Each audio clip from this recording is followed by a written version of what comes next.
नमस्कार साथियों, आदेश जी के ट्रिक में आप सभी का स्वागत है। दोस्तों, इस वीडियो में मैं यूपी पुलिस कांस्टेबल री एग्जाम 2024 के लिए जीके जीएस का टॉप 50 महत्वपूर्ण प्रश्नों को कराने वाला हूं, जो कि आपके एग्जाम्स के लिए काफी ज्यादा महत्वपूर्ण रहने वाला है। तो साथियों, इस वीडियो को आप बड़े ही ध्यानपूर्वक एंड तक जरूर देखिएगा। तो साथियों, आज का पहला प्रश्न है, सार्वजनिक संपत्ति और लोक धरोहरों की रक्षा करना संविधान के किस अनुच्छेद में है? ऑप्शन है अनुच्छेद 44, अनुच्छेद 45, अनुच्छेद 48 और ऑप्शन डी है अनुच्छेद 49 है। तो साथियों, सार्वजनिक संपत्ति और लोक धरोहरों की रक्षा करना भारतीय संविधान के अनुच्छेद 49 में है। राइट आंसर ऑप्शन डी हो जाएगा, अनुच्छेद 49 है।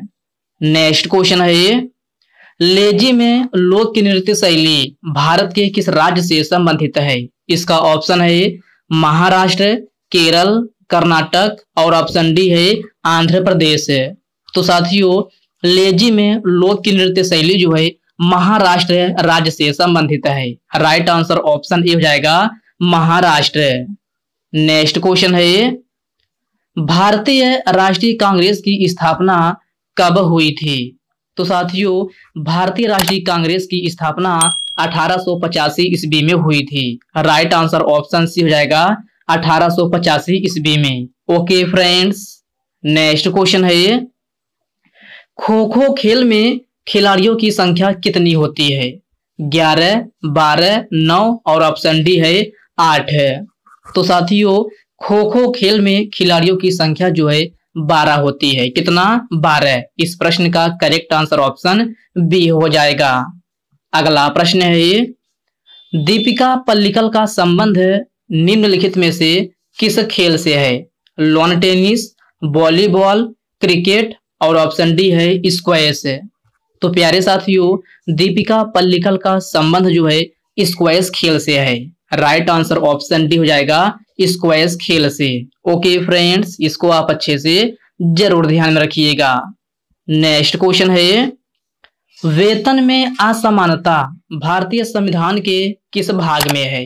भाग 4, भाग 5, भाग 6 या फिर ऑप्शन डी है भाग 8 है। तो मेरे प्यारे साथियों, वेतन में असमानता भारतीय संविधान के भाग 4 में है। राइट आंसर ऑप्शन ए हो जाएगा, भाग 4 में। भारतीय राज्य की कार्यकारी शक्तियां किसके पास होती है? तो साथियों, भारतीय राज्य की कार्यकारी शक्तियां राज्यपाल के पास होती है। राइट आंसर ऑप्शन सी हो जाएगा, राज्यपाल। धिमसा किस राज्य की एक आधिकारिक लोक नृत्य शैली है? राजस्थान, आंध्र प्रदेश, कर्नाटक या फिर उड़ीसा? तो साथियों, धिमसा जो है यह आंध्र प्रदेश का एक आधिकारिक लोक नृत्य शैली है। राइट आंसर ऑप्शन बी हो जाएगा, आंध्र प्रदेश है। नुआखाई त्योहार भारत के किस राज्य में मनाया जाता है? ऑप्शन है ओडिशा, केरल, पंजाब या फिर ऑप्शन डी है झारखंड। तो प्यारे साथियों, नुआखाई त्योहार जो है आपका ओडिशा राज्य में मनाया जाता है। राइट आंसर ऑप्शन ए हो जाएगा, ओडिशा राज्य में। ओके फ्रेंड्स, नेक्स्ट क्वेश्चन है, समान कार्य के लिए समान वेतन भारतीय संविधान के किस अनुच्छेद में सुनिश्चित किया गया है? तो मेरे प्यारे साथियों, समान कार्य के लिए समान वेतन भारतीय संविधान के अनुच्छेद 39 डी में सुनिश्चित किया गया है। राइट आंसर ऑप्शन डी हो जाएगा, अनुच्छेद 39 के डी में। निम्नलिखित में से महात्मा गांधी जी के राजनीतिक गुरु कौन थे? तो प्यारे साथियों, महात्मा गांधी जी के राजनीतिक गुरु गोपाल कृष्ण गोखले थे। कौन? गोपाल कृष्ण गोखले। अर्थात इस प्रश्न का करेक्ट आंसर ऑप्शन ए बन जाएगा। चलिए बढ़ते हैं नेक्स्ट क्वेश्चन की ओर। नेक्स्ट क्वेश्चन आपसे पूछा गया है, नर्तकी नटराजन का संबंध किस शास्त्रीय लोक नृत्य शैली से है? कथकली, कथक, भरतनाट्यम या फिर मोहिनी अट्टम? तो साथियों, नर्तकी नटराजन का संबंध जो है भरतनाट्यम शास्त्रीय लोक की नृत्य शैली से है। राइट आंसर ऑप्शन सी हो जाएगा, भरतनाट्यम। साथियों, भरतनाट्यम किस राज्य का लोक नृत्य शैली है? तो साथियों, यह तमिलनाडु का है। कहाँ का? तमिलनाडु का। कथकली की बात की जाए तो केरल राज्य का है। कहाँ का? केरल राज्य का। और कथक आपका यूपी का है। मोहिनी अट्टम की बात की जाए तो यह भी आपका केरल का ही है। कहाँ का? केरल का। ओके फ्रेंड्स, ये सभी पॉइंट क्लियर हैं। चलिए बढ़ते हैं नेक्स्ट क्वेश्चन की ओर।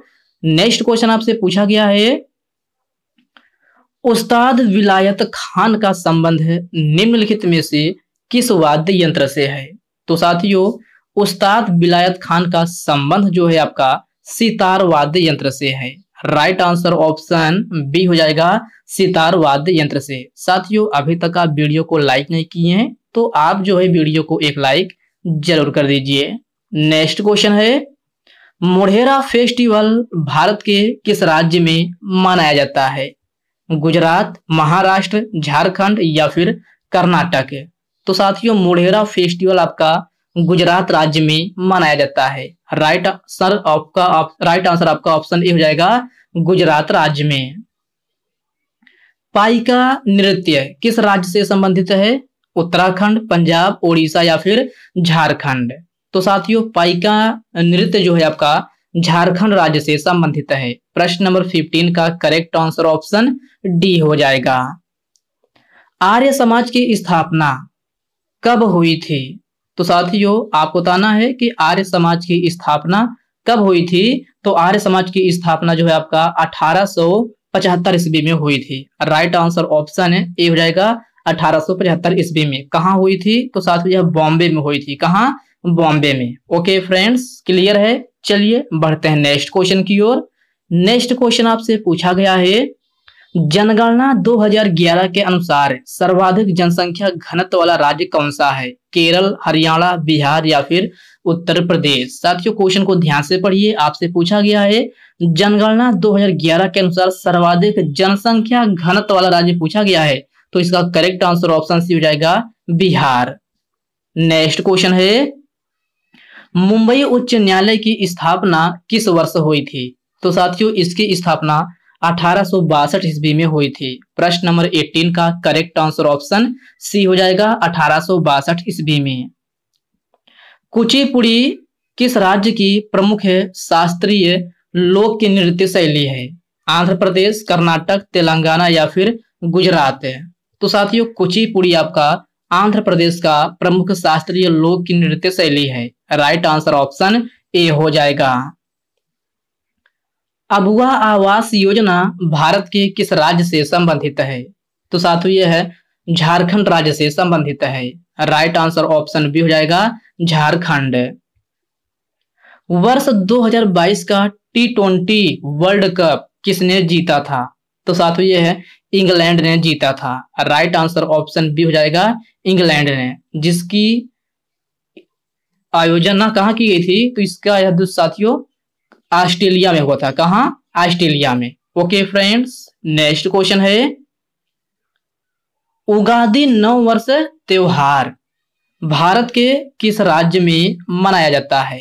तो साथियों, उगादी नव वर्ष त्योहार आपसे कहाँ मनाया जाता है, यह क्वेश्चन आपसे पूछा गया है।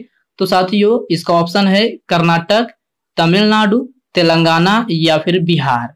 तो साथियों, उगादी नव वर्ष त्योहार आपका जो है कर्नाटक राज्य में मनाया जाता है। राइट आंसर ऑप्शन ए हो जाएगा, कर्नाटक राज्य में।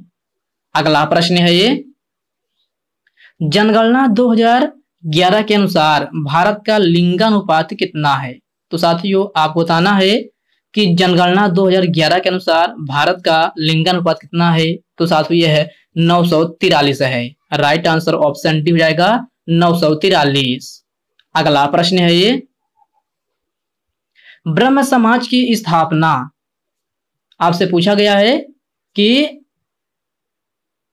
ब्रह्म समाज की स्थापना निम्नलिखित में से किसने किया था? तो प्यारे साथियों, ब्रह्म समाज की स्थापना आपका जो है राजा राम मोहन राय के द्वारा किया गया था।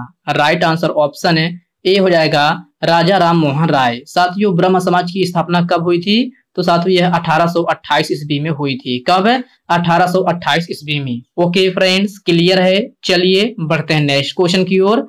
नेक्स्ट क्वेश्चन आपसे पूछा गया है, भारतीय केंद्रीय बैंक की स्थापना किस वर्ष हुई थी? 1932, 1939, 1935 या फिर ऑप्शन डी है 1934? तो साथियों भारतीय केंद्रीय बैंक की स्थापना 1935 ईस्वी में हुई थी। राइट आंसर ऑप्शन सी हो जाएगा 1935 में। सुग्गी लोक नृत्य शैली निम्नलिखित में से किस राज्य से संबंधित है? गुजरात, कर्नाटक, राजस्थान या फिर हरियाणा। तो साथियों सुग्गी लोक नृत्य शैली जो है आपका यह किस राज्य से संबंधित है? तो कर्नाटक राज्य से संबंधित है। प्रश्न नंबर 27 का करेक्ट आंसर ऑप्शन बी हो जाएगा कर्नाटक। रोजगार समानता का अधिकार भारतीय संविधान के किस अनुच्छेद में है? अनुच्छेद 14, अनुच्छेद 15, अनुच्छेद 18 या फिर ऑप्शन डी है अनुच्छेद 16।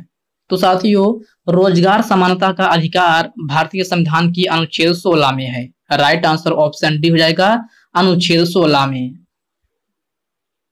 मेगास्थनीज किसके शासनकाल में भारत आया था? तो साथियों मेगास्थनीज जो है चंद्रगुप्त मौर्य के शासनकाल में भारत आया था। राइट आंसर ऑप्शन सी हो जाएगा चंद्रगुप्त मौर्य। दक्कन के पठार से कौन सी नदी निकलती है? कृष्णा का नदी, कावेरी नदी, महानदी या फिर ऑप्शन डी है उपरोक्त सभी। तो साथियों दक्कन के पठार से निकलने वाली नदियां कृष्णा, कावेरी, महानदी ये सभी नदियां जो हैं दक्कन के पठार से निकलने वाली महत्वपूर्ण नदियां हैं। तो प्रश्न नंबर 31 का करेक्ट आंसर ऑप्शन डी हो जाएगा उपरोक्त सभी।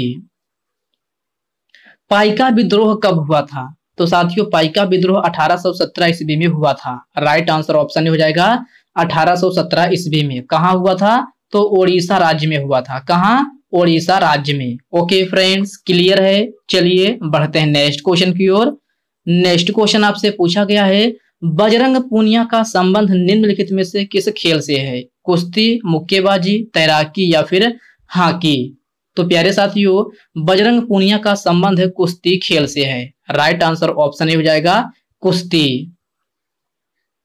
ड्रीम्स फ्रॉम माय फादर नामक पुस्तक के लेखक कौन है? तो साथियों ड्रीम्स फ्रॉम माय फादर पुस्तक के लेखक बराक ओबामा हैं। राइट आंसर ऑप्शन बी हो जाएगा बराक ओबामा। बैसाखी त्योहार किस माह में मनाया जाता है? मार्च, जून, अप्रैल या फिर मई। तो साथियों बैसाखी त्योहार आपका अप्रैल महीने में मनाया जाता है। राइट आंसर ऑप्शन सी हो जाएगा अप्रैल माह में, जो कि आपका पंजाब राज्य में मनाया जाता है बैसाखी त्योहार। हॉकी खेल में खिलाड़ियों की संख्या कितनी होती है? 11, 10, 12 या फिर 9। तो साथियों हॉकी खेल में खिलाड़ियों की संख्या 11 होती है। राइट आंसर ऑप्शन ए हो जाएगा 11। प्रार्थना समाज के संस्थापक निम्नलिखित में से कौन थे? ऑप्शन है दयानंद सरस्वती, आत्माराम पांडुरंग, राजा राम मोहन राय या फिर ऑप्शन डी है इनमें से कोई नहीं। तो साथियों प्रार्थना समाज का संस्थापक जो है आपका किसको माना जाता है? तो आत्माराम पांडुरंग को माना जाता है। राइट आंसर ऑप्शन बी हो जाएगा आत्माराम पांडुरंग। दक्षिणी गंगा किस नदी को कहा जाता है? ऑप्शन है कृष्णा नदी, ब्रह्मपुत्र नदी, बेतवा नदी या फिर ऑप्शन डी है गोदावरी नदी। तो साथियों दक्षिणी गंगा आपसे पूछा गया है, तो दक्षिणी गंगा आपका गोदावरी नदी को कहा जाता है। प्रश्न नंबर 39 का करेक्ट आंसर ऑप्शन डी हो जाएगा गोदावरी नदी। निम्नलिखित में से आर्य समाज का संस्थापक कौन माने जाते हैं? आत्माराम पांडुरंग, स्वामी दयानंद सरस्वती, राजा राम मोहन राय और ऑप्शन डी दिया गया है इनमें से कोई नहीं। तो साथियों आर्य समाज के संस्थापक जो है आपका स्वामी दयानंद सरस्वती को माना जाता है। राइट आंसर ऑप्शन जो है बी हो जाएगा स्वामी दयानंद सरस्वती। ओके फ्रेंड्स इसको आप अच्छे से जरूर ध्यान में रखिएगा। अगला प्रश्न है निम्न में से किस केंद्र शासित प्रदेश का खुद का उच्च न्यायालय है? तो साथियों खुद का उच्च न्यायालय जो है आपका दिल्ली केंद्र शासित प्रदेश का है। राइट आंसर ऑप्शन सी हो जाएगा दिल्ली। अगस्त 2022 में पंचामृत योजना किस राज्य द्वारा चलाई गई थी? तो साथियों आपको बताना है कि अगस्त 2022 में पंचामृत योजना किस राज्य के द्वारा चलाई गई थी और इसका ऑप्शन दिया गया है उत्तर प्रदेश, महाराष्ट्र, कर्नाटक और ऑप्शन डी दिया गया है झारखंड। तो मेरे प्यारे साथियों, अगस्त 2022 में पंचामृत योजना जो है उत्तर प्रदेश राज्य के द्वारा चलाई गई थी। राइट आंसर ऑप्शन ए हो जाएगा उत्तर प्रदेश। ओके फ्रेंड्स, इसको आप अच्छे से जरूर ध्यान रखिएगा। अगला प्रश्न है, आजादी के समय 1947 में भारत की साक्षरता दर कितनी थी? तो साथियों, आपसे पूछा गया है कि आजादी के समय 1947 में भारत की साक्षरता दर कितनी थी। इसका ऑप्शन दिया गया है 25%, 30%, 22% या फिर ऑप्शन डी दिया गया है 18%। तो साथियों, आजादी के समय 1947 में भारत की साक्षरता दर जो है लगभग में, साथियों यह क्वेश्चन आपको एग्जैक्ट नहीं मिलेगा, इसका आंसर आपको जो है लगभग में मिलेगा। तो लगभग साथियों 18% थी। कितना? 18% जो है आजादी के समय 1947 में भारत की साक्षरता दर को बताया जाता है। तो इस प्रश्न का लगभग में ऑप्शन डी हो जाएगा 18%। ओके फ्रेंड्स, इसको आप अच्छे से जरूर ध्यान रखिएगा। यह क्वेश्चन कंफ्यूज करने के लिए आपके एग्जाम में अक्सर पूछा जाता है। और साथियों, आप गूगल करेंगे तो इसका एग्जैक्ट आंसर नहीं मिलेगा, लेकिन साथियों फिर भी लगभग में आप इसको 18% माना गया है कि आजादी के समय 1947 के समय जो है भारत की साक्षरता दर को 18% माना गया था। ओके फ्रेंड्स, क्लियर है? तो साथियों, आज के इस वीडियो में बस इतने प्रश्न करते हैं। साथियों, यह वीडियो आपको कैसी लगी आप कमेंट बॉक्स में कमेंट करके अपना फीडबैक जरूर दीजिएगा। और साथियों, यह वीडियो आपके लिए थोड़ा हेल्पफुल लगा हो तो इस वीडियो को लाइक कर दीजिए, अपने साथियों के साथ शेयर कीजिए। फ्रेंड्स, अभी तक आप चैनल को सब्सक्राइब नहीं किए हैं तो प्लीज आपसे रिक्वेस्ट है, आप जो है चैनल को सब्सक्राइब करके बेल आइकन को जरूर से जरूर प्रेस कर लीजिएगा। तो चलिए साथियों, इसी के साथ हम मिलते हैं किसी नेक्स्ट वीडियो में। तब तक के लिए जय हिंद दोस्तों।